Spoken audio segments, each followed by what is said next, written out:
എൻ്റെ പേര് ബിന്ദു. ഞാൻ പത്തനംതിട്ട ജില്ലയിൽ നിന്നും തണ്ണിത്തോട് എന്ന സ്ഥലത്ത് നിന്ന് വരുന്നു. ഞാൻ ഇവിടെ വരാനുണ്ടായ സാഹചര്യം എന്ന് പറഞ്ഞാൽ എൻ്റെ ബ്രസ്റ്റിന് ഒരു മുഴയായിരുന്നു. ഈ മുഴ കണ്ടപ്പോൾ ആദ്യം ഞങ്ങൾ കോന്നി മെഡിക്കൽ കോളേജിൽ കൊണ്ടുപോയി. അവിടെ ചെന്നപ്പം ഇത് ബയോപ്സിക്ക് അയക്കണമെന്ന് പറഞ്ഞു. ബയോപ്സിക്ക് അയച്ചു. അതിനുശേഷം ഒരു ഡൗട്ട് ഉണ്ട്, അതുകൊണ്ട് ഇത് സർജറി ചെയ്തിട്ട് ഈ മുഴയെടുത്ത് ബയോപ്സിക്ക് അയക്കണമെന്ന് പറഞ്ഞു. അതിന് നമ്മൾ സർജനെ കാണണമെന്ന് പറഞ്ഞു. നമ്മൾ പത്തനംതിട്ട ഗവൺമെൻറ് ഹോസ്പിറ്റലിൽ പോയി സർജനെ കണ്ടു. സർജൻ ഒരു ഡേറ്റ് നമുക്ക് പറഞ്ഞു. പക്ഷേ എനിക്ക് ഈ സമയമാകുമ്പോഴത്തേക്ക് അങ്ങ് പ്രഷർ കൂടി ഹൈ ആവുന്നു. അങ്ങനെയായി ഞാൻ അന്ന് പോയി കണ്ടിട്ട് തിരിച്ചു വന്ന് നമുക്കൊരു ഡേറ്റ് പറഞ്ഞു. ആ ഡേറ്റിന് ഞങ്ങളിങ്ങനെ ഡോക്ടറെ കാണുന്നതിന് വേണ്ടി പത്തനംതിട്ടയ്ക്ക് പോയ വഴിക്ക് വണ്ടിക്കകത്തിരിക്കുമ്പോഴൊക്കെ ബസ്സിലിരിക്കുമ്പോൾ ഞാൻ സൈഡൊന്നും നോക്കുന്നില്ല, ആര് എന്തുവാന്നൊന്നും നോക്കുന്നില്ല. ഞാൻ അങ്ങനെ ഇരിക്കുമ്പോൾ എൻ്റെ കണ്ണിങ്ങനെ നിറഞ്ഞ് ഒഴുകുക. അപ്പം എൻ്റെ ഒരു കൊച്ചിനെ അപ്പോൾ ആ കൊച്ചെന്നെ ശ്രദ്ധിച്ചുകൊണ്ടിരിക്കുന്നു, ഞാനിതൊന്നും കാണുന്നില്ല. അപ്പോൾ കുറേ ആയിക്കഴിഞ്ഞപ്പം ഈ കൊച്ച് എൻ്റെ അടുത്ത് വന്നിട്ട് ചോദിച്ചു, ചേച്ചി എന്തിനാ കരയുന്നേ എന്ന് ചോദിച്ചു. ഞാൻ പറഞ്ഞു, എന്നിട്ട് ഞാൻ അവളോട് മറുപടി ഒന്നും പറയുന്നില്ല. ഞാനിങ്ങനെ അവളെ കുറേ നേരം നോക്കി, വീണ്ടും കണ്ണുനീര് ഇങ്ങനെ ഒഴുകിക്കൊണ്ടിരുന്നപ്പോൾ എന്നോട് പറഞ്ഞു. അപ്പോൾ അവൾ ഈ കാര്യങ്ങളൊക്കെ അറിഞ്ഞത് എനിക്ക് സുഖമില്ല എന്നുള്ളത് അറിഞ്ഞു. പക്ഷേ അവളത് എൻ്റെ മുന്നിൽ ഇതൊന്നും കാണിക്കുന്നില്ല അറിഞ്ഞതായിട്ട്. അപ്പോൾ ഇവൾ എന്നോട് പറഞ്ഞു, ചേച്ചി എന്തിനാ വിഷമിക്കുന്നേ, ചേച്ചി വേണ്ട ഇത് ചേച്ചിയുടെ കൈ വെച്ചോ എന്നും പറഞ്ഞ് ഈ കൃപാസനം മാതാവിൻ്റെ ഒരു കാശ് രൂപം എൻ്റെ കയ്യിൽ തന്നു.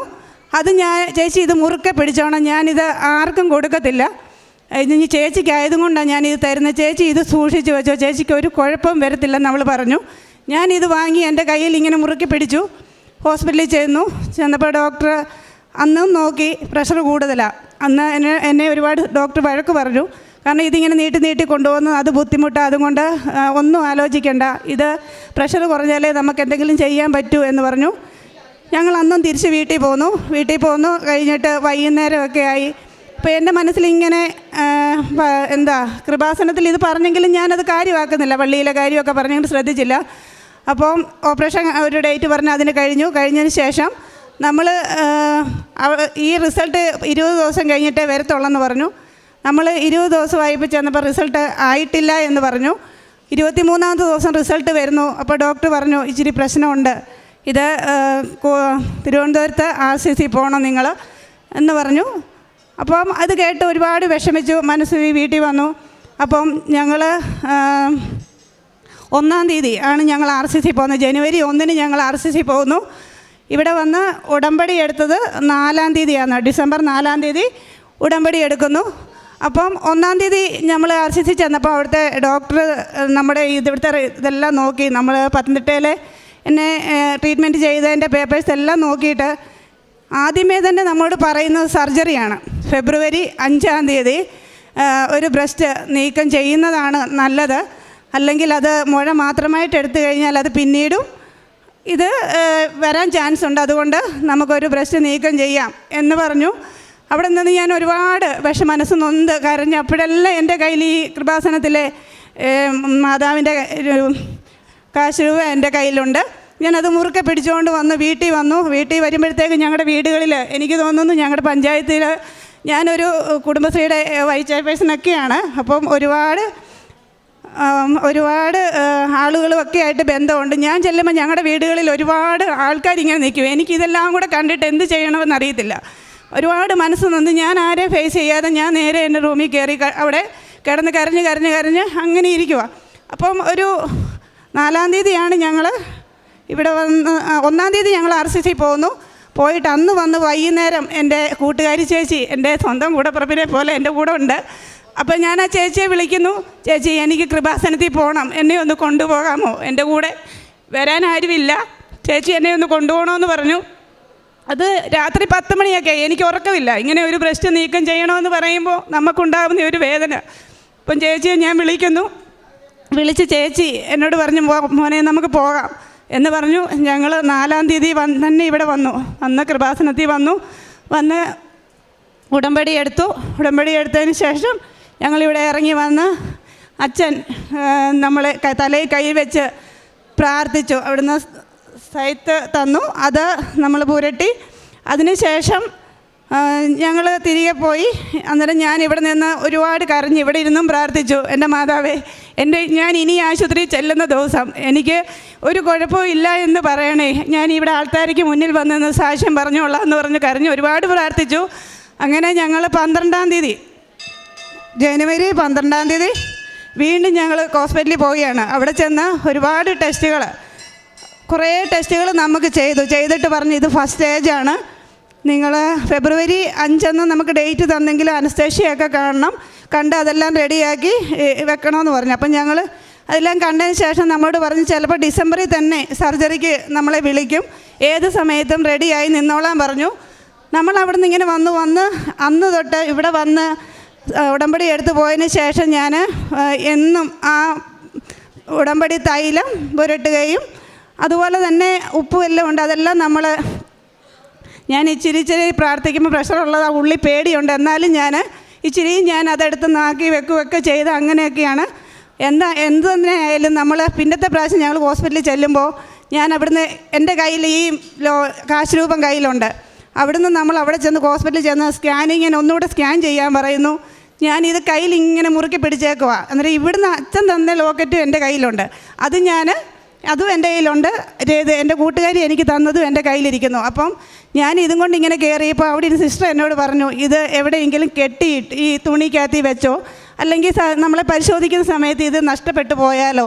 അപ്പം ഞാൻ കയറിയപ്പോൾ തന്നെ ആ സിസ്റ്ററോട് പറഞ്ഞു, എനിക്ക് ഇതെൻ്റെ കയ്യിൽ നിന്ന് അഥവാ താഴെ പോയാലും ഇതെൻ്റെ കയ്യിലെടുത്ത് തരണേ, അത് നോക്കി എടുത്ത് തരാം. അപ്പോഴാണ് ആ സിസ്റ്റർ എന്നോട് പറഞ്ഞത്, അത് കയ്യിൽ തന്നെ തുണിയിൽ ഷാളെ വല്ലതും കെട്ടിയിട്ടോ എന്ന് പറഞ്ഞ് ഞാൻ അങ്ങനെ ചെയ്തു.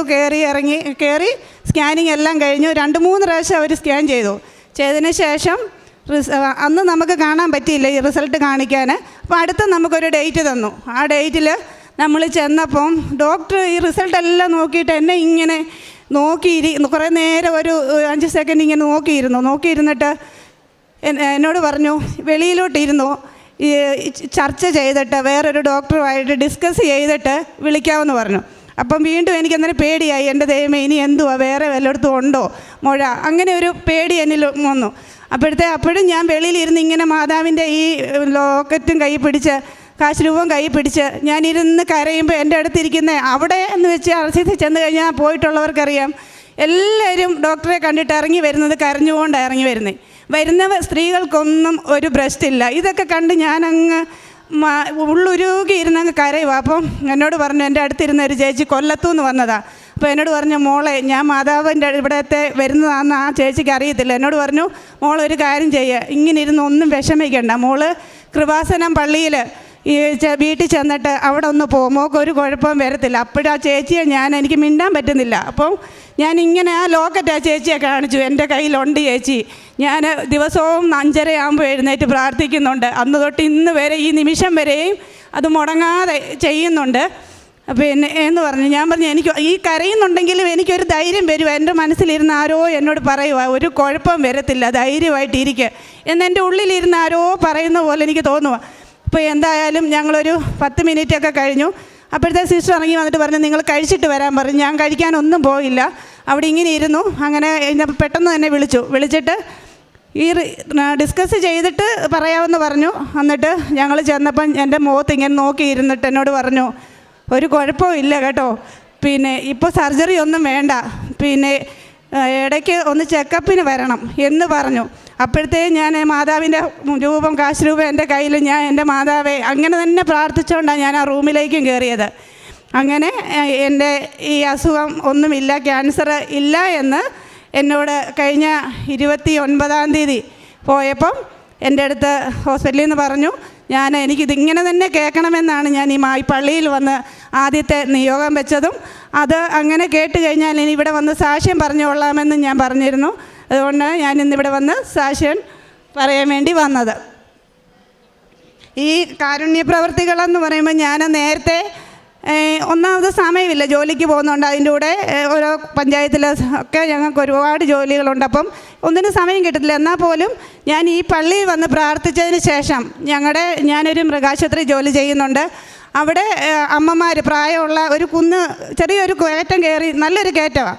കയറി ഇങ്ങനെ വരണം. അപ്പോൾ നേരത്തെ ആണെങ്കിൽ വെള്ളമൊന്നും അങ്ങനെ തിളപ്പിച്ച് വരുന്നവർക്കൊന്നും അങ്ങനെ കൊടുക്കുമോ? ഇതിപ്പോൾ എന്ന് വെച്ചാൽ ഇവിടെ ഈ പള്ളി വന്നതിന് ശേഷം ഞാൻ ഒരു ചെല്ലുമ്പോഴേ എൻ്റെ ജോലി വെള്ളമൊക്കെ തിളപ്പിച്ച് ഞാൻ ഇടും, എന്തുവാ വരുന്നവർക്ക് കൊടുക്കാനും. അങ്ങനെ ഈ ഇവിടുന്ന് തന്ന നമ്മുടെ കൃപാസനത്തിൻ്റെ പത്രം അത് കുറേ വീട് അവിടെ വരുന്ന മരുന്നിന് വരുന്നവർക്കും അങ്ങനെയൊക്കെ ഞാനത് വിതരണം ചെയ്യുകയും ഒക്കെ ചെയ്യുന്നുണ്ട്. ഇനിയും മുന്നോട്ടും ഞാൻ ഈ പ്രേക്ഷിത പ്രവർത്തനങ്ങൾ നല്ല രീതിയിൽ ചെയ്യണമെന്നാണ് എൻ്റെ ആഗ്രഹം.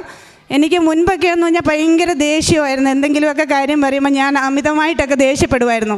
പക്ഷേ ഈ പള്ളിയിൽ വന്നതിന് ശേഷം എനിക്ക് എന്ത് കാര്യം പറയുമ്പോഴും ചെയ്യുമ്പോഴും എനിക്ക് ഞാൻ ഉടമ്പടി എടുത്തതാണല്ലോ, എൻ്റെ മാതാവേ, എൻ്റെ ഭാഗത്തു നിന്ന് എന്തെങ്കിലും തെറ്റ് വന്നിട്ടുണ്ടെങ്കിൽ മാതാവ് എന്നോട് ക്ഷമിക്കണമേ എന്ന് പറയുകയും, അതുപോലെ തന്നെ എൻ്റെ ഈ ഇത്രയും വലിയ ഞാൻ ഒരുപാട് വിഷമാവസ്ഥയിൽ കൂടെ കടന്നു പോയതാണ്. കഴിഞ്ഞ പ്രാവശ്യം ആശുപത്രി ചെന്നപ്പം ഇങ്ങനെ സർജറി വേണ്ട എന്ന് പറഞ്ഞപ്പോൾ എനിക്ക് എൻ്റെ മാതാവിനോടും തിരുകുമാരനോടുള്ള കോടാനുകോടി നന്ദി അർപ്പിച്ചുകൊണ്ട് ഞാൻ നിർത്തുന്നു.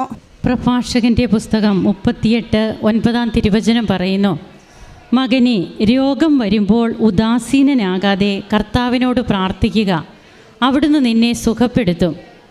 ഉടമ്പടി എടുക്കുന്നതിന് നാം ഇങ്ങോട്ട് വരുമ്പോൾ അതിനുള്ള സാഹചര്യങ്ങൾ ഓരോരുത്തർക്കും വ്യത്യസ്തമാണ്. ഈ മകളെ തൻ്റെ രോഗാവസ്ഥയാണ് കൃപാസനത്തിലേക്ക് കൊണ്ടുവന്നത്. ആദ്യമേ ഒരു വെഞ്ചരിച്ച കാശുരൂപം ഈ മകൾക്ക് കിട്ടുകയും പിന്നീട് തനിക്ക് ഒരിക്കലും കിട്ടാത്ത ഒരു മനസ്സമാധാനമാണ് ആ കാശുരൂപം തൻ്റെ കയ്യിലേക്ക് കിട്ടിയപ്പോൾ ഈ മകൾക്കുണ്ടായത് എന്ന് പറഞ്ഞു. ആ ഒരു അവസ്ഥയിൽ പിന്നീട് കൃപാസനം അന്വേഷിച്ചു വരുന്നു. ഇവിടെ വന്ന് ഉടമ്പടി എടുത്ത് ബഹുമാനപ്പെട്ട VP ജോസഫ് അച്ഛനെ കണ്ട് അച്ഛൻ്റെ കൈവയ്പ് ശുശ്രൂഷ സ്വീകരിച്ചതിന് ശേഷം ആദ്യമേ ക്യാൻസർ ആണെന്നും ഒരു ബ്രസ്റ്റ് തന്നെ റിമൂവ് ചെയ്യണമെന്നും ഒക്കെ പറഞ്ഞ അവസ്ഥയിൽ നിന്ന് പിന്നീട് അത് ക്യാൻസർ അല്ല എന്നും ഇനി മെഡിസിനൊന്നും വേണ്ട, അങ്ങനെയുള്ള ഒരു അവസ്ഥയിലേക്കൊക്കെ എങ്ങനെയാണ് ഈ മകൾ കടന്നു വരിക? നമ്മുടെ ജീവിതത്തിൽ പ്രശ്നങ്ങളും പ്രതിസന്ധികളുമൊക്കെ ഉണ്ടാകും. അത് ഉടമ്പടി എടുത്താലും ഉണ്ടാകും.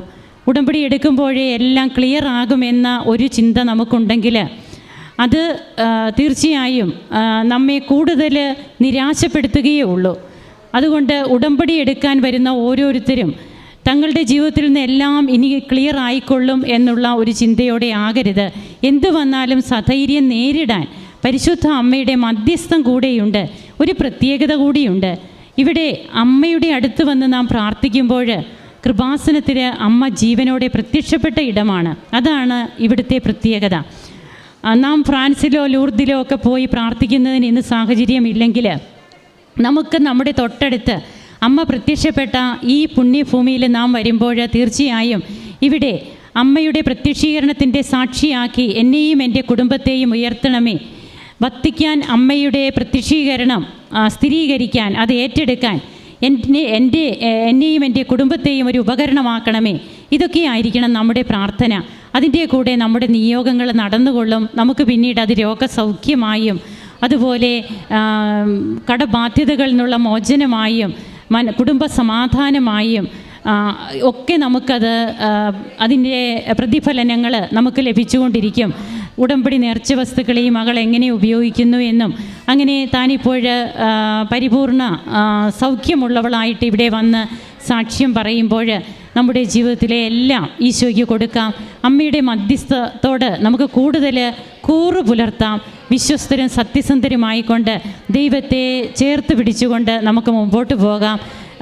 ഉടനെ തന്നെ വന്ന് സാക്ഷ്യം പറയുന്നവരുമാകാം. കരങ്ങളടിച്ച് നമുക്ക് ഈശോയ്ക്കും അമ്മയ്ക്കും നന്ദി പറയാം. യേശുവേ നന്ദി, യേശുവേ സ്തുതി, യേശുവേ ആരാധന. അത്യപൂർവ ദൈവാനുഭവങ്ങൾ ഇനി നിങ്ങൾക്കും സ്വന്തം.